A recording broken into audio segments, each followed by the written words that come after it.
name is John Carpezzi, and I work on a team at Jane Street called AI Assistants. Our group roughly is there at Jane Street to try to maximize the value that Jane Street can get from large language models.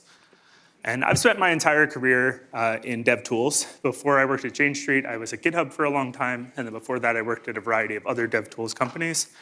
And LLMs kind of present this really amazing opportunity in that they're so open-ended that we can build kind of anything that we can imagine.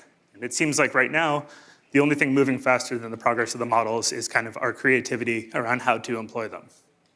At Jane Street, though, we've made some choices that make adoption of off-the-shelf tooling a little bit more difficult than it is for other companies.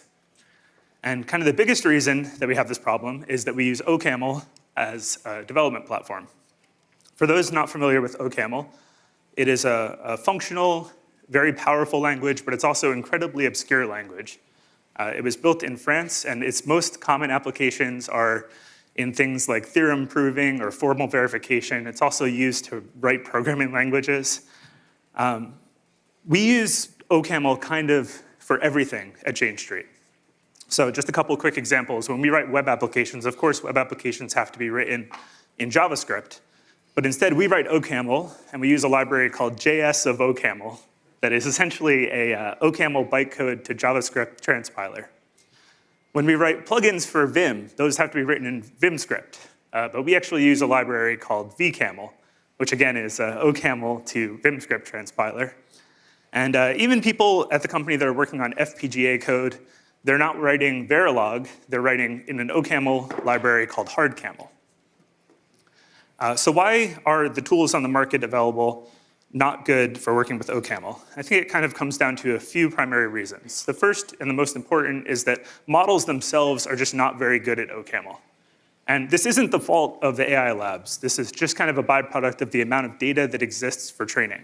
So there's a really good chance that the amount of OCaml code that we have inside of Jane Street is just more than like the total combined amount of OCaml code that there exists in the world outside of our walls. The second is that we've made things really hard on ourselves. Partially as a byproduct of working in OCaml, we've had to build our own build systems. We built our own distributed build environment. We even built our own code review system, which is called Iron. We develop all of our software on a giant monorepo application. And just for fun, instead of storing that monorepo in Git, we store it in Mercurial. And at last count, 67% of the firm uses Emacs instead of normal editors, maybe like VS Code. We do have people using VS Code, but Emacs is the most popular. And the last thing is we're dreamers. I mean, kind of everyone in this room hopefully is a dreamer in a way. And what I mean by this is we want the ability to kind of take LLMs and apply them to different parts of our development flow and light up different parts. So maybe we want to use large language models to resolve merge conflicts or build better feature descriptions or figure out who reviewers for features be. And we don't want to be hampered by the boundaries between different systems when we do that. Over the next 15 minutes, I'm going to cover our approach to large language models at Jane Street, particularly when it comes to developer tools. I'm going to talk about custom models that we're building and how we build them. I'm going to talk about editor integrations. So these are the integrations into to VS Code, Emacs, and NeoVim. And I will talk about the ability that we've built over time to evaluate models and figure out how to make them perform best. And I guess at first glance, it's not really obvious that training models at all is a good idea. I mean, it's a very expensive proposition. It takes a lot of time, and it can go wrong in a ton of different ways. Who here has trained a model before or tried to train something like a model? Maybe you took a foundation model and trained on top of it. Cool. We were more convinced after we read this paper. This is a paper from Meta about a project called Code Compose. And in this paper, they detail their results fine-tuning a model specifically for use with Hack. Hack is actually pretty similar to OCaml, not in its like syntax or function, but really just in the fact that it's used primarily at one company and not really used much outside of that company, even though it's open source. So, actually, a fun fact, Hack is implemented in OCaml. I think that's just like a total coincidence, but we were pretty naive early on. We read this paper, and we decided that it would be really cool if we could replicate the results. We thought we would just take a model off the shelf, we would show it a bunch of our code, and then we would get back a model that worked like the original model, but knew about our libraries and idioms. It turns out that's just not how it works. It's not that easy. In order to get good outcomes, you have to have the model see a bunch of examples that are in the shape of the type of question that you want to ask the model. So we needed to first create a goal, a thing that we wanted the model to be able to do. And in our world, the goal that we came up with was this. We wanted to be able to generate diffs given a prompt. So what that means is we wanted a user inside of an editor to be able to write a description of what they wanted to happen, and then have the model suggest a potentially multi-file diff. So maybe you want to modify the test file, an ML file, and an MLI, which is kind of like a header file. We wanted the diffs to apply cleanly, and we wanted them to have a good likelihood of type checking after they had been applied. And we were kind of targeting this range of up to 100 lines as an ideal zone of what we thought LLMs would actually be capable of. And in order for that to work, we needed to collect data, like I was talking about before. We needed data of the training shape that looked just like the test shape. And this is what that shape looks like for this task. You need to be able to collect a bunch of examples of what context the model would have had beforehand, and then some prompt of what you want the model to do, written hopefully in the same way that a human would write it, and then some diff that would accomplish that goal. So context, prompt, diff, and we need a bunch of these examples. So how do we get these? How do we get these training examples? Kind of the first place to look is features. Features is, I mentioned a code review system that we built internally. This is what it looks like. It's called Iron. Features are very similar to pull requests. I think you can just swap that term in your head. And features at first glance have exactly the data they want. On the description tab, they have a human-written description of a change. And on the diff tab, they have the code that accomplishes the goal of the developer. But on closer look, they're not exactly what you want, right? The way that you write a feature description or a pull request description is really very different from what you might want to say inside of an editor. So you're not writing multiple paragraphs in the editor. You're just saying something like, fix that error that's happening right now. And that's just not how we write feature descriptions. Another problem with these features or pull requests is that they're really large, right? Often it's a feature is 500 lines or 1,000 lines. So in order to use it as training data, we would need to have an automated way to pull features apart into individual smaller components that we could train on. So we need smaller things than features. What are those? Well, maybe commits. Commits are smaller chunks than features. This is what a typical commit log looks like at Jane Street. So this is not like a Git short log. This is literally just like an actual, I want you to look at this as an actual Git log. And where it says summary Z, that's my commit message. We don't really use commits the same way that the rest of the world uses them. So we use commits mostly as checkpoints between different parts of a development cycle that you might want to revert back to. Commits don't have a description, and they also have the same problem in that they're not isolated changes. They're a collection of changes. What we actually ended up with was an approach called workspace snapshotting. And the way that that works is we take snapshots of developer workstations throughout the workday. So you can think like every 20 seconds, we just take a snapshot of what the developer's doing. And as we take the snapshots, we also take snapshots of the build status. So this is the build that's running on the box. We can see what the error is or whether the build is green. And we can kind of notice these little patterns. If you have a green to red to green, that often corresponds to a place where a developer has made an isolated change, right? You start writing some code, you break the build, and then you get it back to green. And that's how you make a change. Maybe this one, the red to green, this is a place where the developer encountered an error, whether that's a type error or a compilation error, and then they fixed it. So if we capture the build error at the red state, and then the diff from red to green, we can use that as training data to help the model be able to recover from mistakes. The next thing we need is a description, and the way that we did that, we just used a large language model. So we had a large language model write a really detailed description of a change in as much words as it possibly could, and then we just kept filtering it down until it was something that was around the right level of what a human would write. So now we have this training data, and training data is kind of only half the picture of training a model. So you have the supervised training data, and then you need to do the second part, which is the reinforcement learning. This is really where models get a lot of the power, right? We align the model's ability to what humans think is actually good code. So what is good code? I guess on the surface, good code is, it's code. It has to parse as code, meaning if a piece of code doesn't go through the OCaml parser and come out with a green status, that is not good code, I would say, by most definitions. Good code in OCaml, because it's statically typed, is code that type checks. So we want to have good code be code that when it is applied on top of a base revision, can go through the type checker, and the type checker agrees that the code is valid.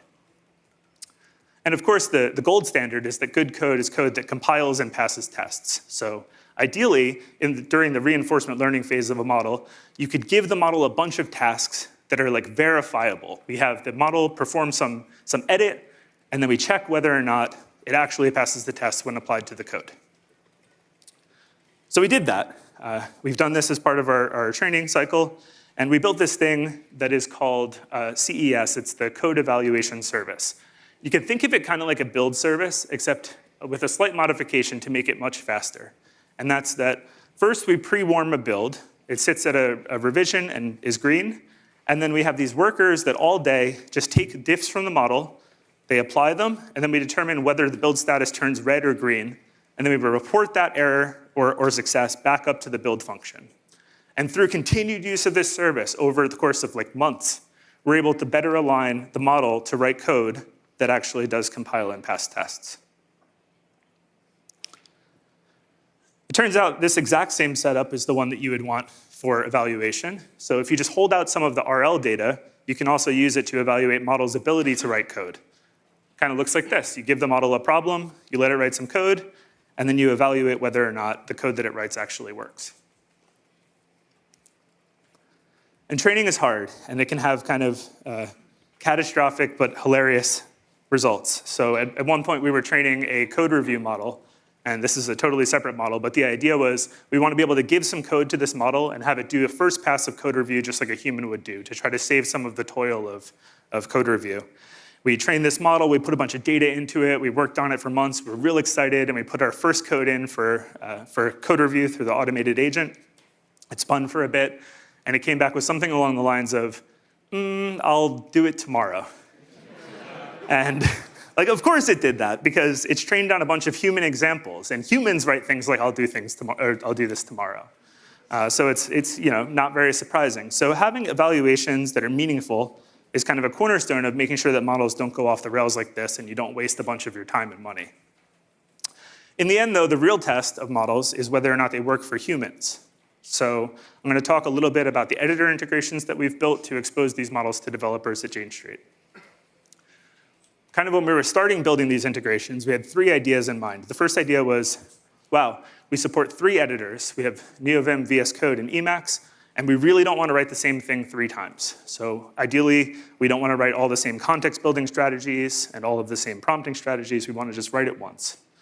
The second is that we wanted to maintain flexibility. So we had a model that we were using at the time that was not a fine-tuned model. We were pretty convinced that a fine-tuned model was in our future. We wanted the ability to do things like swap the model or swap the prompting strategy out.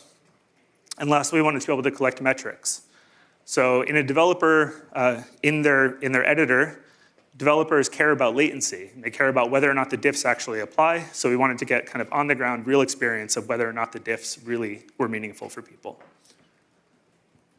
This is the simplified version of the architecture that we settled on for this service. The AI development environment. Essentially, you have LLMs on one side, and then AID handles all of the ability to construct prompts and to construct context and to see the build status. And then we are able to just write these really thin layers on top of AID for each of the individual editors. And what's really neat about this is that AID sits as a sidecar application on the developer's machine, which means that when we want to make changes to AID, we don't have to make changes to the individual editors and hope that people restart their editors. We can just restart the AID service on all of the boxes. So we restart AID, and then everyone gets the most recent copy.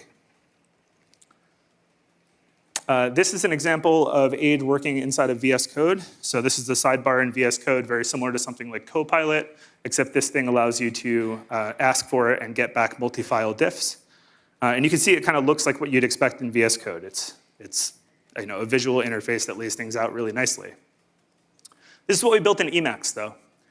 So in Emacs, developers are used to working in text buffers. They move around files. They want to be able to copy things the normal way that they copy things. So we actually built the AID experience in Emacs into a markdown buffer. So users can move around inside this markdown buffer. They can ask questions. And then there are keybinds that essentially append extra content to the bottom of the markdown buffer. AID's architecture lets us plug various pieces in and out, like I mentioned. So we can swap in new models. We can make changes to the context building. We can add support for new editors, which I think Probably sounds far-fetched, but this is something we're actually just doing right now. And we can even add domain-specific tools. So different areas of the company can supply tools that are available inside of the editors, and they kind of end up in all the editors without having to write individual integrations. 8 also allows us to A/B test different approaches, so we can do something like send 50% of the company to one model and 50% to another, and then determine which one gets the higher acceptance rate. 8 is kind of an investment that pays off over time. Every time something changes in large language models, we're able to change it in one place downstream of the editors and then have it available everywhere. And things change like really often. We need to be ready when things change. What I've had time to show you today is only a small portion of what my team is doing. We've got a lot of other things going on. So we're finding new ways to apply RAG inside of the editors. We're applying similar approaches to what you've seen here to large-scale multi-agent workflows. We are working with reasoning models more and more. But the approach is the same through all of these. We keep things pluggable. We lay a strong foundation to build on top of. And we build the ways for the rest of the company to add to our experience by adding more domain-specific tooling on top of it. If you think what I've said is interesting and you want to talk more about this, I would love to hear from you. You can just find me outside, and thank you for your time.